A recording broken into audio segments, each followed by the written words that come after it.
Welcome to the HR Huddle. I am joined today with Marysol James, who is a best-selling author and global speaker who helps organisations protect their most valuable asset, high-performing female leaders. She partners with leadership teams, HR directors and people-first companies who expose the hidden costs of narcissistic abuse on performance, retention and workplace culture. With an MA in international business, 32 best-selling novels, and a career that spans continents, Marysol blends lived experience with business insight. Her mission is simple: to stop silent sabotage before it erodes productivity, loyalty, and leadership continuity, and to create healthier workplaces for women and to help businesses thrive. So thank you, Marysol, for joining us for today's fireside chat with no fire. We're no fire today, but we're really interested just to hear about your knowledge. So if we can start with what inspired you to speak out about your work, and in particular in the field of domestic abuse. Well, just because I am someone who experienced domestic abuse firsthand, and I'm someone who walked away from it completely shattered. I mean, it was 6 years in a relationship with this man, 4 where we were living together. And in that time, my entire life that I had built up, like my master's degree and all of my experience and all of my best-selling romance, none of these things survived the relationship. Everything was just dismantled in the relationship. And when I kind of crawled out of the wreckage and I had to start again, I realized that I have a new priority, like I have a new purpose, and it's to talk about this very openly and to support where I can. And that's how I've kind of come into this over the past 2 years. Because it's not a topic that's talked about openly, is it? No, surprisingly, people think it's talked about openly, but it's not. It's something that maybe you'll talk to your girlfriends about after the fact, or it's something if you see a Netflix special about it, you might talk about that within the context of a fictional situation. But if we're talking about women being able to, while the abuse is going on, that they can go into their workplace and get support, or they can feel comfortable going to family members or friends, we are still not anything like close to that level of openness and transparency in this conversation. We're not even close. And can you share a pivotal moment that shaped your understanding of domestic abuse? I think for me, the really pivotal moment that I had was about domestic abuse, but specifically narcissistic abuse, because my ex is a narcissist. And this is a type of abuse that is becoming a lot more talked about, especially like even 5 years ago, people weren't really talking about what is a narcissist, what are the patterns of narcissistic abuse, what is the cycle, what are we dealing with, how does it affect you? And the pivotal moment that I had about narcissistic abuse was first realizing that is indeed what my ex is, like is. And that shifted my entire perception on why I just could not make the relationship work. If you're dealing with somebody who is actually pathologically unwell, then there is simply no way to have a healthy relationship with that person.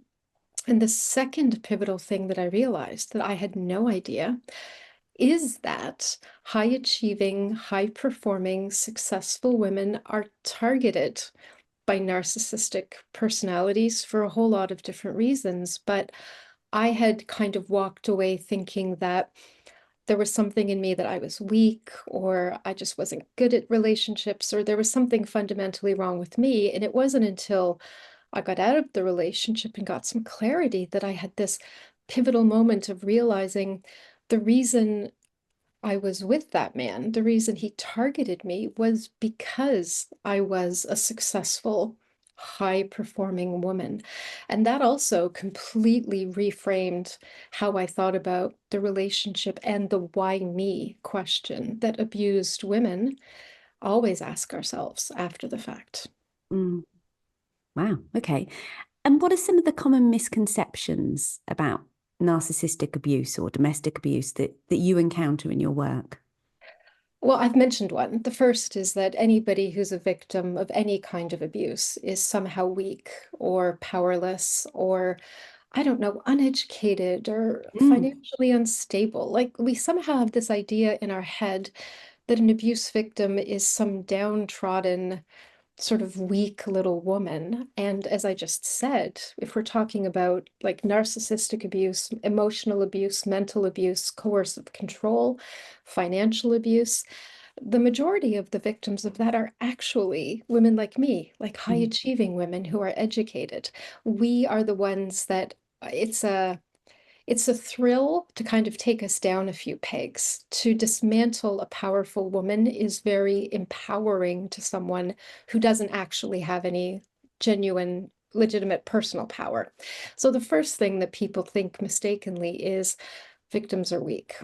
That is not the case. That is not true at all. And the second misconception is that um, when people think of domestic abuse, their minds automatically go to physical abuse. They think about bruises, they think about mm, broken bones. But the reality is the most common form of abuse against women in the UK, and I would imagine internationally, I can't comment on that, but in the UK for sure, it is coercive control. It is abuse that doesn't leave a single visible mark on her, but it leaves like a hollowed out version of the person that she was before the abuse began. So those are two quite large misconceptions that I still come across, even now in 2025. mm. No, I think that I totally agree with that. And then Mm, I was going to ask, how do emotional, psychological, and financial abuse differ from physical abuse, except for the obvious, mm. the Um, bruises? well, besides the obvious, okay, I Mm. would say, so I'm going to say something a little bit controversial, I think maybe. I'm assuming that your Feel audience, free. I'm assuming your audience can take it. Um, Physical abuse is seen as real abuse. It's still, if you say to somebody, Yes. he hit me, you can present a bruise, you can present a whip mark or something. People go, oh my God, how can we help?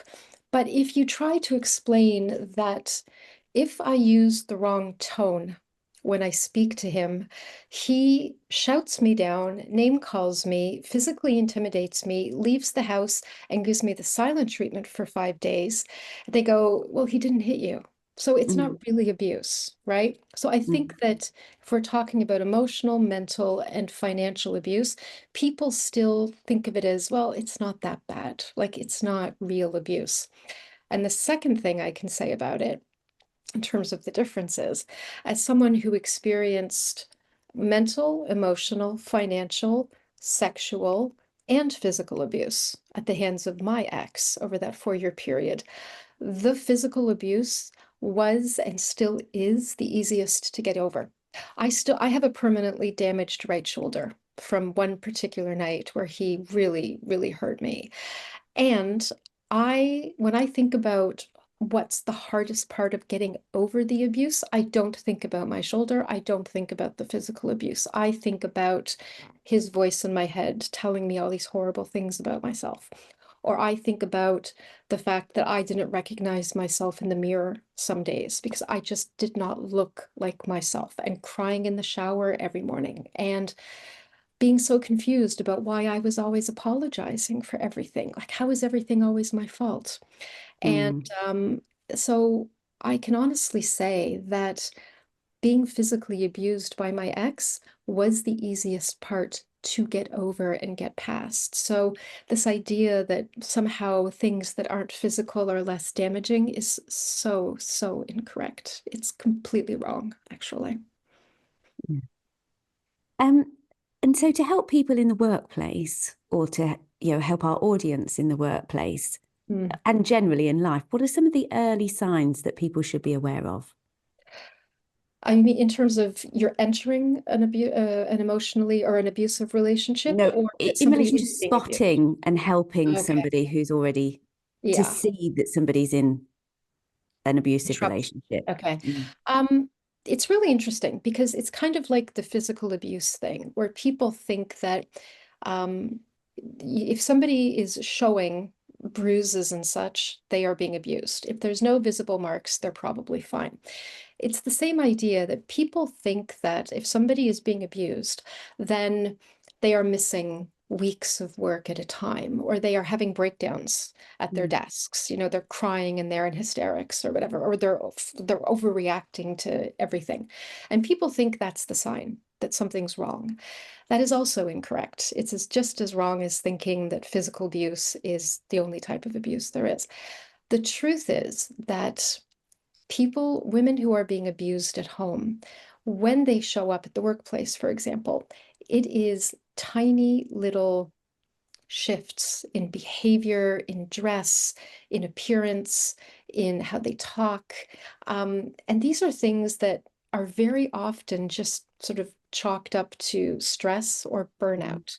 So Mm. these are, like, I call them micro patterns, because it's something that if you look at her at point A when she started the job, and then you look at her a year later after she's been abused, the difference between person A and person B is massive, but it has happened in increments Increment. over Mm. time, and you don't notice it. So micro patterns are things like, for example, a young woman who was extremely ambitious when she started the job and was in a new relationship. And suddenly she doesn't want to take on extra projects. She doesn't want to travel overnight. She doesn't want to take the lead on anything. So this really ambitious young woman kind of by degrees opted herself out of advancement and leadership and opportunities. And it's things like around payday, a woman behaves strangely most months, or maybe she disappears the day after payday. And if you look at those as kind of standalone things, they don't mean anything. But if you realize that women who are very ambitious, if she's in an abusive situation, that's being sabotaged at home. She's being punished for success. So she will kind of take herself out of the running in a lot of ways. And also, if a woman's being financially abused, payday is a flashpoint in the house, especially if she cannot get the hands on the money at all or without being monitored. So it's an extremely stressful time that comes around every month. So these are micro patterns. These are things that if HR or management looked at them over time, as opposed to one-off individual occurrences, things start to emerge. And then you can have a different sort of conversation with your employee, as opposed to thinking they're burned out or they're stressed or they're not up to it. It's a whole different way of looking at the situation. And it takes more time, it takes more effort, but an abused woman will present very subtly in the workplace. So the whole idea that she's obviously being abused is also wrong, Mm. because women who are being abused, who take pride in their work, they are doing everything they can not to show what's going on. They are working triple time to look fine in the workplace. So you don't see it in big things, you see it in little things over time. And what can HR people or workplaces provide or do if they do spot some of these micro changes? It's really interesting because when I work with companies, like I do kind of like learn and lunch and learn or whatever, and I do sort of half day VIP things, but I also bring in entire systems that people can implement across their company to support women in the workplace. And micro patterns are one of the first things we talk about, and I give them kind of lists of micro patterns. Something else they can do, which is so simple and it's so powerful and it is free. It's something they can set up tomorrow if they want to, if they have the will, is they can set up a no questions asked emergency fund for their employees. Okay. Because I am someone who went through financial abuse. I had to stay in the abusive relationship for a year longer than I wanted to, because I could not leave safely because I didn't have access to money. And I am someone who was earning six figures as a romance writer before I moved in with my ex. At the end of the 4 years, I had nothing. Like I had nothing, and I couldn't get my hands on even £2,000, let's say, to get myself and my son out safely. So by setting up a no questions asked emergency fund that a woman can just come and say, I need £2,000, and the Mm, company says, here it is, here's the fund. Do you need any help, any support? A woman can leave like today. She can leave now. She doesn't mm, have to try to scrape the money together. And she doesn't have to stay for a year like I did in a situation that is very dangerous that she cannot leave without tipping him off or him noticing a lot of money is gone. Um, and it's the difference between being able to leave and maybe be killed in a year mm. because you just cannot get out of the situation. So there's a lot of stuff that HR can do. I mean, I talk about the micro patterns. They can also just set up a no questions asked exit fund for people who need it for whatever reason. And these are simple things, really. Great. Can we backtrack slightly? Can you describe for us what a narcissist is? Oh. That is a huge question because there are many different kinds of narcissist.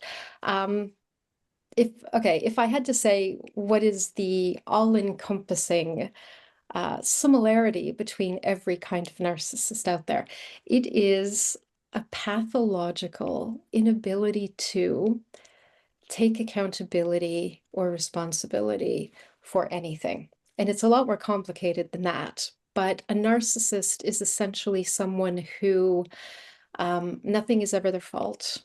They Mm, are always the victim. The world is always out to get them. They um, they have no real sense of who they are. So every time they meet a new partner, they will change themselves, their interests, their goals, their dreams, their personality, even the way they dress, to attract the other person. So, for example, if we're talking about my ex, it was one of these things where everything about us was completely in sync. And I had never had that before. So everything that I said I wanted, he wanted. Everything I wanted to do in terms of travel or whatever, he wanted to do. We loved the same food. We loved the same movies. We loved the same music. He changed the way he dressed to complement me. And I just thought, wow, I mean, this is my soulmate, you yeah, know? But what you you don't would. realize, well, you do. This is what you think. And what you don't realize is that what they're actually doing is it's called love bombing, which is something else that has become much more common parlance, in general conversations. But love bombing isn't putting your best foot forward, and it's not being on your best behavior for the first few dates. It is literally um, choosing intensity over intimacy, and none of it is real. They are telling you everything that they know you want to hear to make you fall in love with them. And they are mirroring your own desires and experience and wants back to you. So you think that you're connecting with someone. It is a giant sham, is actually what it is. It's a giant fantasy. And that's something else that narcissists do is they hook you in. They future fake, they tell you all kinds of stuff. They will be vulnerable, but not really vulnerable. It's to make you trust them and think that you're getting to know them. But everything's on warp speed. Everything is so fast. And that's why you hear about, for example, one woman that I'm working with now, she moved in with her narcissistic partner within like 6 weeks of meeting him because he was her soulmate. Of Mm, course, they were going to move that fast. But in a healthy relationship, like I said, intensity is not intimacy. Intimacy is built up over time and by people being genuinely who they are and communicating and um, being honest about what they want from their lives and from each other. And narcissists are incapable of any of that. Everything is a giant act to get you where they want you, which is, I don't know, it changes from person to person, living with them or engaged to them or pregnant by them or moving closer to their family, like whatever their end game is. Once they get you where they want you, then they there's no reason to keep the act up anymore because they've got what they wanted. Like you're trapped, Mm. basically. And that's when they start to unmask. And this is when you are criticized, you're devalued, you are suddenly very confused. Where did this amazing person from the beginning go?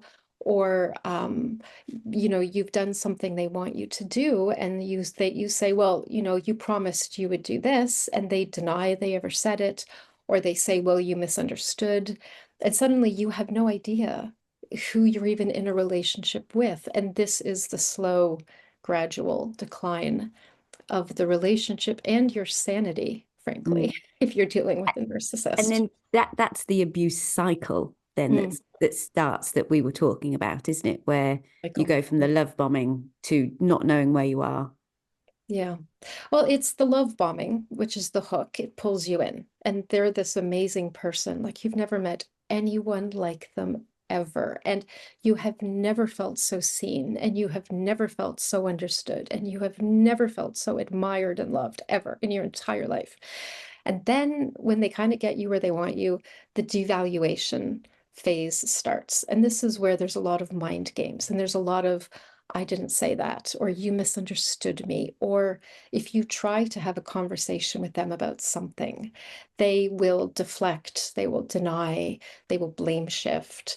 You are constantly wanting them to take accountability for something they've done, they never do. So you actually end up apologizing to them because suddenly you feel that your reaction was inappropriate, although it was appropriate. And then that stage will kind of go on until you reach a point where you sort of say to yourself, this is ridiculous. I can't be in this relationship anymore. Like it is such crap. Like what is happening? And so you will make a move to leave. And if they sense that you're kind of on your way out the door for real this time, this is a different time where they suddenly realize you're serious, they will have the person from the beginning return. It's like a suit they keep in the closet, they put it back on, and he's back. And then you think, oh God, well, you have hope because you're like, oh, well, there he is. I guess this person he's been for the past 6 months, something was wrong. He was under Mm. pressure. I was communicating badly because here he is. And so everything's fine. You're back in it. But then, as soon as they know that you are not going to leave or you're not going to break up with them or whatever, the devaluation begins again and they start picking at you and the mask comes off. So you can go around in this cycle of love bombing, devaluation, and then rehooking. You can do this for years. And I spoke to one woman who was in a marriage for 17 years where this was all they did over and over. And even when she finally left him, like let's say the relationship is over, either you've left or you've been discarded, which is a very common thing with a narcissist, is they just find somebody else and they just discard you like you were never there. They will come back. And it's called hoovering, where they will do whatever they have to do to suck you back in just to see if that window is still open. Because as long as you are talking to them, um, they're still getting supply from you. They're getting attention from you. Mm. And narcissists need that. They don't They have still have any, power, don't they? it's power and control. And even that's why when people say, I mean, it was so crappy by the end, like we were fighting all the time. How was he getting anything out of it? And the answer to that is supply is supply. It can be positive or it can be negative. As long as they are kind of pulling the strings on your emotions, that's all they want. They want that power and control over you. And um, sort of um, manipulating your reactions, even, is a form of power and control. And Mm. like I said earlier, for a narcissist, having power and control over a powerful, successful woman is like the ultimate um, high for them. They love breaking down powerful women because it just shows how powerful they are. So this is Mm. what makes narcissism quite different and quite unique. It is really a complicated relationship. But it just comes down to, like every abuser, power and control. But narcissists do have these set patterns and cycles of behavior that become very obvious, especially once you're out of it and the smoke kind of clears and you Mm. can say, yeah, I see what I was in now. But at the time, you just think you're going crazy. You really do. I was going to say, and taking that point, what are the early signs for people in those relationships? In narcissistic Mm, relationships. mm, Um, well, I mentioned the speed. Everything's on warp speed. And the reason for that is because the narcissist, they're everything is an act and they are sustaining this act and it's exhausting. Nobody can do that forever. You can only do that for a little while. So they need you to fall in love with them, move in with them, and get engaged to them, marry them, get pregnant by them, whatever, on the fastest clock possible, because they need you to get where they want you to be so they mm, can drop the act. Like, this is all that it's about. They cannot sustain it longer than, like, let's say a year. So everything is on warp speed. If there is someone who is really rushing the intimacy and the relationship and the milestones, then you really have to, I'm not saying they're a narcissist, but this isn't, this is really scary. Like, this is really, really, you have to kind of take a step back and go, wait a minute.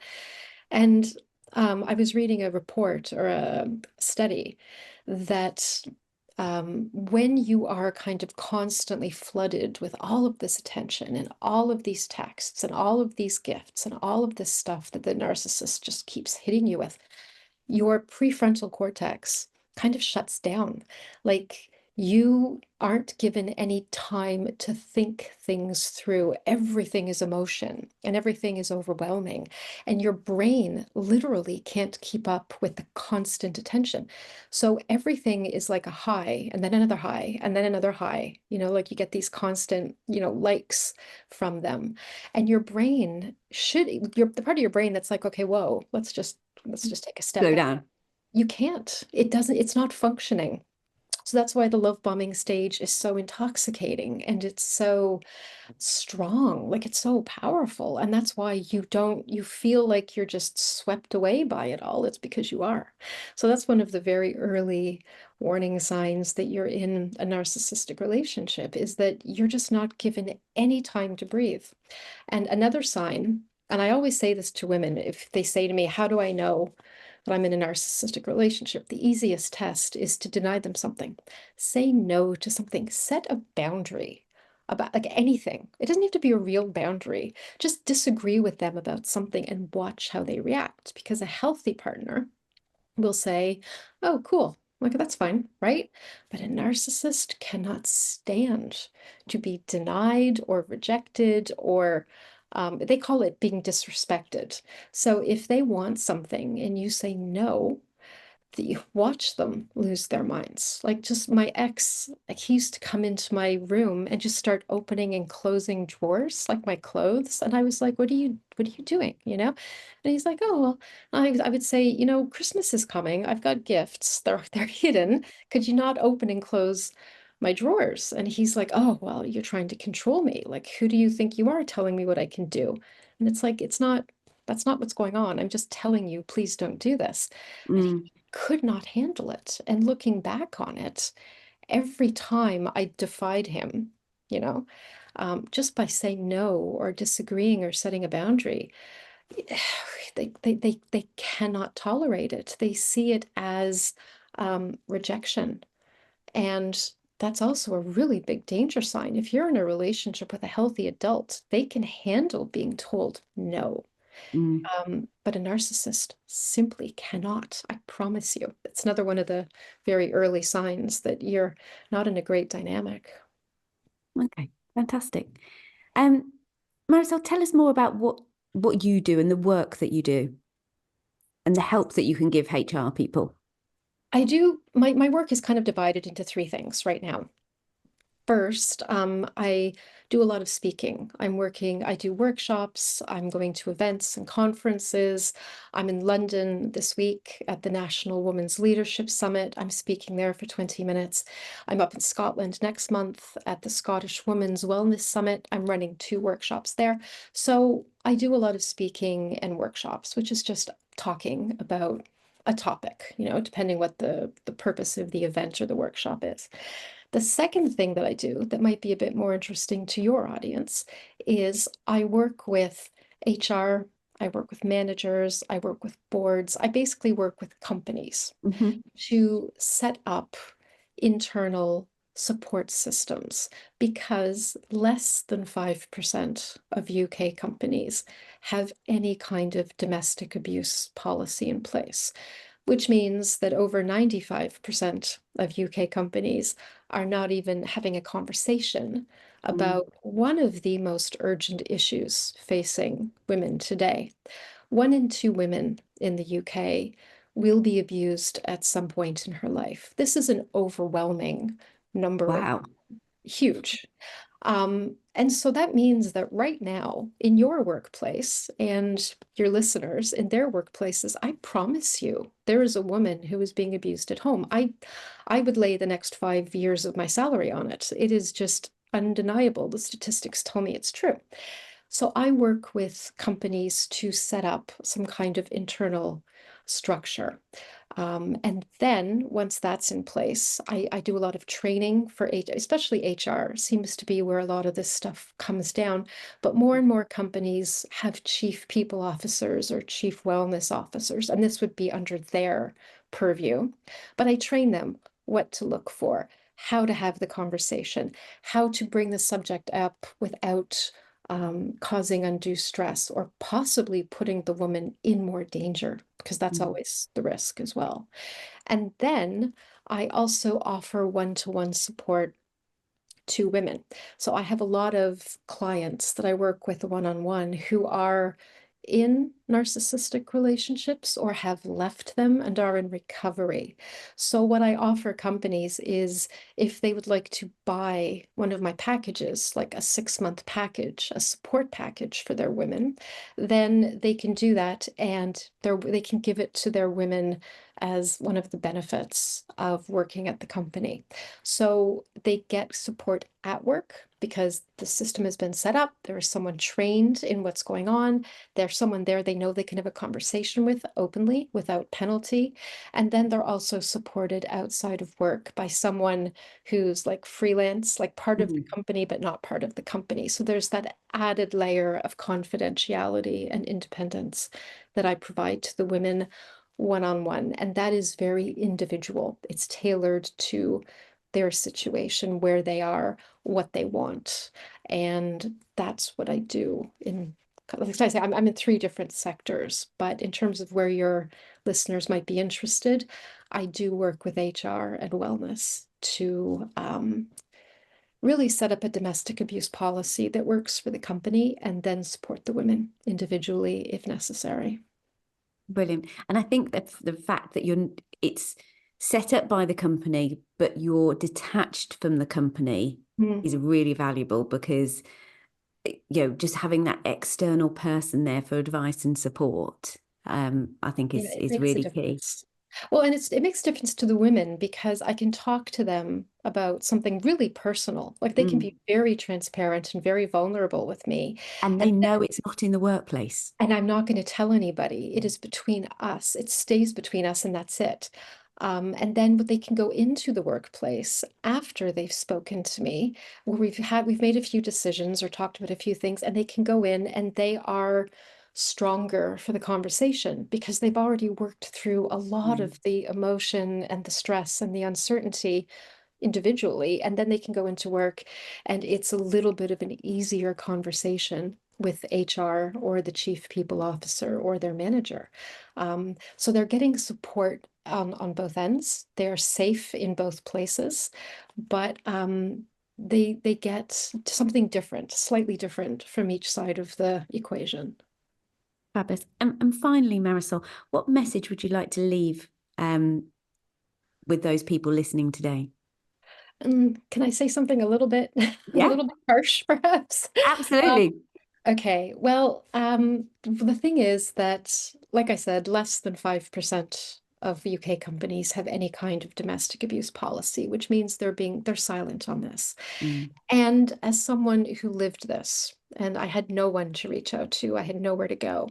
There was no safe place or safe person.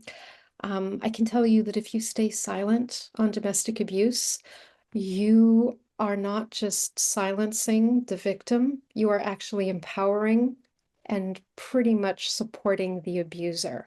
So by staying silent and saying, well, it's a personal issue, or, oh, we're not really trained, or, oh, we don't know what to do, or, oh, if it's really bad, she'll come to us, by kind of kicking it down the road or putting it on her even more, all you're actually doing is you're just empowering the person who's hurting her and her children potentially as well. So And, if you're and let's also add in, this could be on the reverse as well. This could be, a female can be the narcissist, it yeah, could be a that's male that's got that's these always issues something as that I well. get asked, and there is absolutely no doubt about that. The numbers say that something like, I mean, it's fluid because it's based on police reports, but between 1.8 million and 2.2 million women in the UK have been abused sort of as of 2024. That's how much women are being abused at this time. And then about 600,000 men on top of that. So men are victims, and there's no doubt, there's no getting around it. However, I think why I get asked to speak at things and why I get asked to come in and help and coach women one-on-one is because I'm speaking from my personal experience and expertise. So I cannot speak as a man who No. has been abused by a Mm. man or a woman or a parent. I can speak as a woman who was abused by a man, physically, emotionally, mentally, financially, sexually. And I think that's what gives me legitimacy in this conversation. So if it was a man who came to me, I would have to refer him somewhere else. I don't feel Mhm, like mhm, honest about doing that. I really don't. So I think that it's really important to remember there are hundreds of thousands of men being abused. However, the majority are still women being abused by men in intimate partner violence and domestic situations. The numbers are overwhelming. That is what I personally experienced, and that is what I can speak on with, sadly, quite a bit of authority. mm.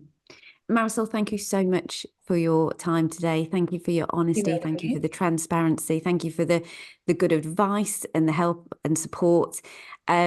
To all our HRHuddle members, I will put Marysol's contact details on the video as well. So if you do want to speak to her, either feel free to come to me for more information about the work that she does, or contact her directly. That's So good. thank you for joining us today. I hope you found the session valuable. Thank you.